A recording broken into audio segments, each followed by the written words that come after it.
Psychic is that psychotics don't have any ego strength. They're all confused.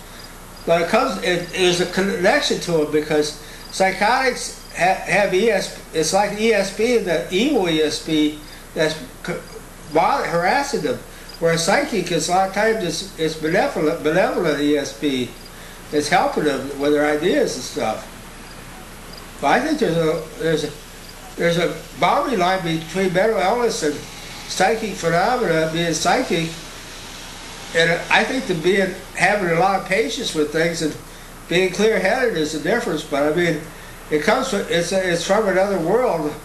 Mental illness too. I think maybe people can influence you to be mentally illness. One psychologist, I can't remember his name. Isaac, I think his name is Hans Isaac. He thought that people could cause mental illness with people by hypnotism, but I don't know if that's true because there's a lot of theories on things, and that I'm not sure. But I think that it's from another world. Mental illness, just like psychic phenomena, and it's the right brain.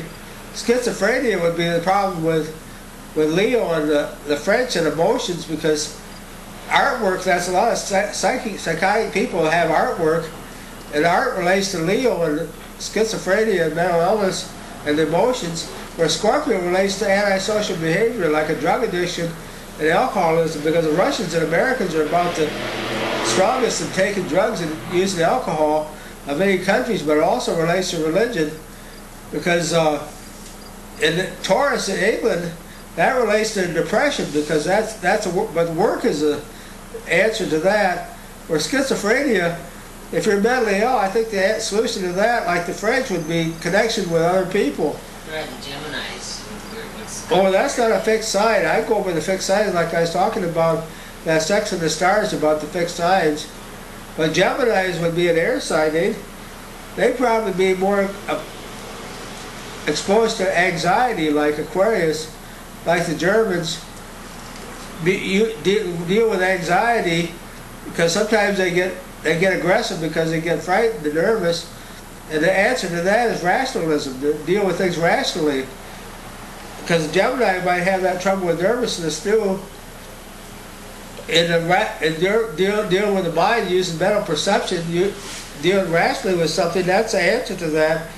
Depression is work, that's education in the mind, rationalism and anxiety and phobias, where the English would be Taurus, would be depression, but they're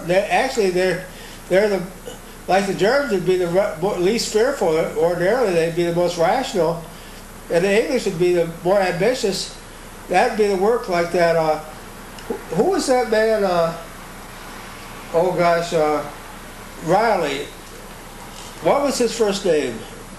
Riley, the life of Riley. He was a worker. He was a typical Taurus. He was a factory worker. And work, everyday work, that's the English, is work. And the solution to, because my idea is that psychology could be next to Freud and Jung's in importance. I think they are. And that's the synthesis of everything in the fields of science and brainwaves and everything in psychology. And that's on my website too. And the solution to Taurus and English and work, depression is work, to keep occupied, because I think drugs, if we can avoid drugs, is the best thing to do, is to have an alternate procedure. Sometimes we have to take drugs, but I think drugs have a lot of side effects in your body. And if I get depressed, I don't have any severe depression, so it's easy for me to say, but if I get depressed, I just get out and exercise, and that helps me overcome my depression. Because when people keep occupied, that's like older people. When they get older, a lot of times they get disconnected. That relates to its opposite side too, Scorpio, commitment, activity, because if you keep busy, you aren't as apt to be depressed. You can overcome that sometimes by having a lot of connections. And that's commitment in religion, because for schizophrenia, it's connections to people, and then antisocial behavior and alcoholism and drug addiction.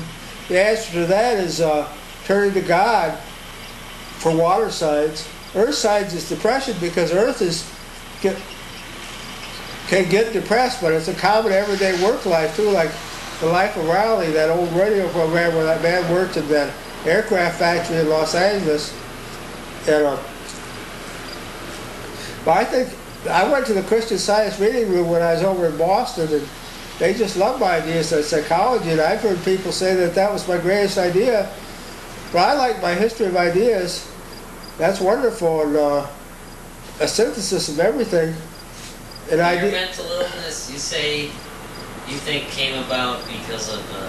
I don't think I ever had mental illness. I think I had gland trouble because I couldn't grow a beard. My glands didn't work, and I was emotionally retarded. I couldn't figure out, use my right brain very good. I couldn't get a decent job, and I couldn't understand what people was talking about, indirect speech and stuff like that. And I couldn't think clearly.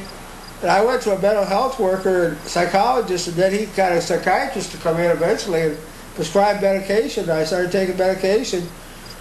Then I got addicted to the darn stuff, and I got off it eventually, about a year later or 6 months later. And then I got so nervous and anxious because I was addicted to the stuff when I withdrew from it.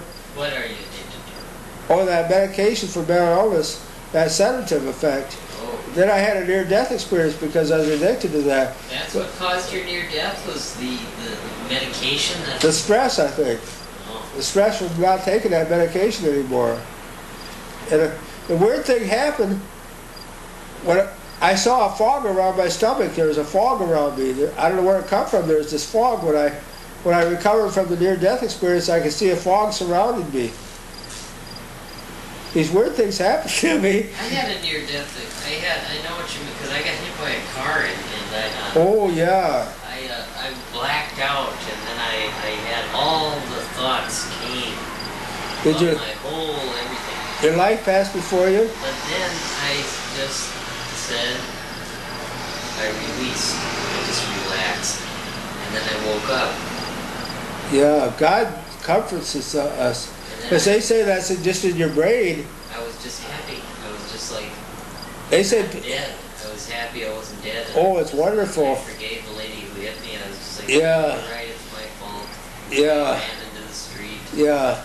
I don't believe so much in forgiveness, but I don't think we should hold grudges. I don't see either side of it. I think that when I have trouble with somebody, I just like to avoid them, but I don't like to get even with them either. I just figure that I don't have much in common with them if I don't get along with them. Because they beat me up back in Michigan, and they almost killed me, and I was scared for my life.